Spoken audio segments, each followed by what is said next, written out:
The Cold War, a time of intense suspicion, espionage, and a world divided between two superpowers, the United States and the Soviet Union. But beyond the well-known facts, the space race, and nuclear standoffs lies a web of untold stories, secret tactics, and psychological warfare that many have never heard of. To understand the Cold War, we need to go back to 1945, right after World War II.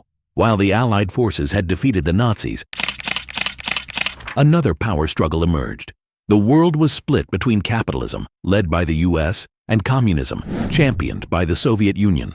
Both sides were paranoid, each believing the other wanted to dominate the world. Rather than engaging in direct military confrontation, the Cold War was primarily fought through a battle of influence and ideology. However, amidst this global struggle, one of its most haunting mysteries remains unresolved, leaving the world with more questions than answers.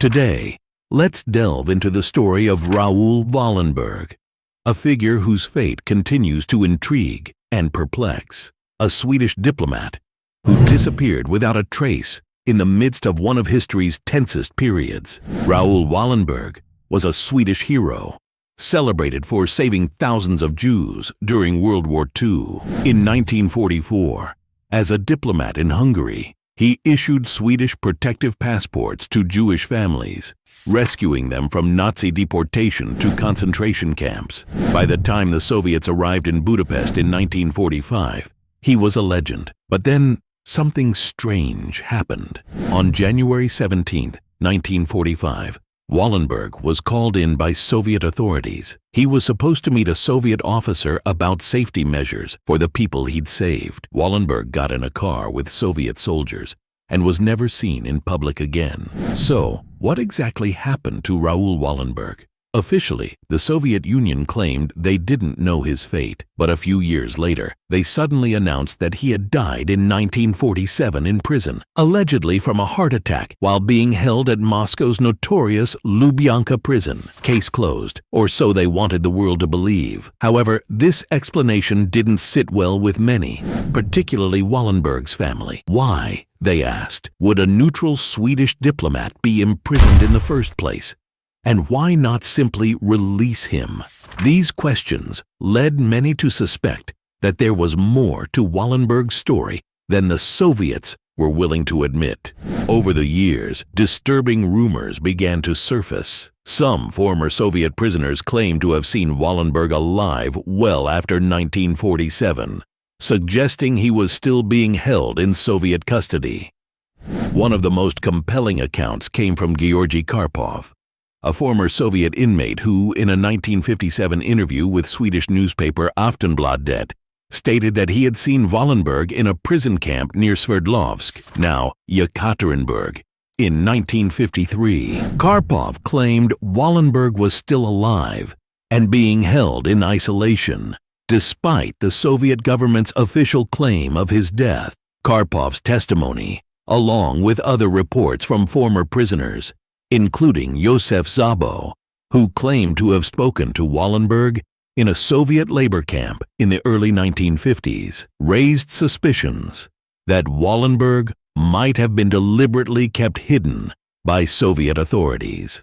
Additionally, in the 1960s, former Soviet intelligence officer Nikolai Gorbunov gave a detailed account to Swedish diplomats, describing how Wallenberg was transferred from one secret Soviet prison to another after being arrested in Budapest. According to Gorbunov, Wallenberg was often seen by prisoners who were familiar with him from his humanitarian work during the war. These accounts, though never officially corroborated, painted a chilling picture of Wallenberg's prolonged detention, and many believed he had fallen victim to Stalin's paranoid regime, which viewed him as a potential Western spy due to his American ties, particularly his role in helping rescue Hungarian Jews, partly funded by U.S. organizations. While these testimonies never led to definitive answers, they fueled the growing belief that Wallenberg's true fate was being concealed by Soviet authorities. Then came the documents. In the 1990s, after the fall of the Soviet Union, some KGB records were declassified. They showed that Wallenberg's case was indeed handled at the highest levels. He was held under suspicion, questioned, and that's where the trail goes cold. To this day, no one knows exactly what happened inside those prison walls. For decades, Wallenberg's family and the Swedish government have demanded answers. Sweden even tried to negotiate with the Soviet and later Russian governments to get any remaining files on Wallenberg. Russian authorities either deny knowing anything further or claim that records have been lost. So was Wallenberg truly killed in 1947? Or did he live out his life in captivity? Some speculate he was used for secret experiments or as a bargaining chip in the Cold War. Others think he might have even survived into the 1980s, kept hidden in the vast Soviet prison system, but with the Kremlin's records still sealed. These theories remain just that, speculations. For years, Wallenberg's family held on to hope that he might still be alive. His mother and stepfather devoted their lives to fighting for his release, but they both died without ever learning the truth. Wallenberg's disappearance has since become a symbol of the countless individuals erased during the Cold War by a regime built on secrecy. Why did the Soviets care so much about a single Swedish diplomat? Some historians believe it's because Wallenberg had become a powerful symbol of resistance against tyranny. His role in saving tens of thousands of Jews in Hungary made him a hero, and for Stalin, anyone who gained such influence posed a threat. Wallenberg's legacy reminds us of the dangers of unchecked power and the high cost of standing up for justice. Raoul Wallenberg saved thousands, but couldn't save himself. His fate remains one of the Cold War's greatest mysteries. Maybe someday the truth will come out. But for now, his story is a powerful reminder. Sometimes the cost of heroism isn't just bravery, it's silence and disappearance. If you found this story intriguing, make sure to subscribe and hit the bell icon, because history is filled with hidden stories waiting to be uncovered.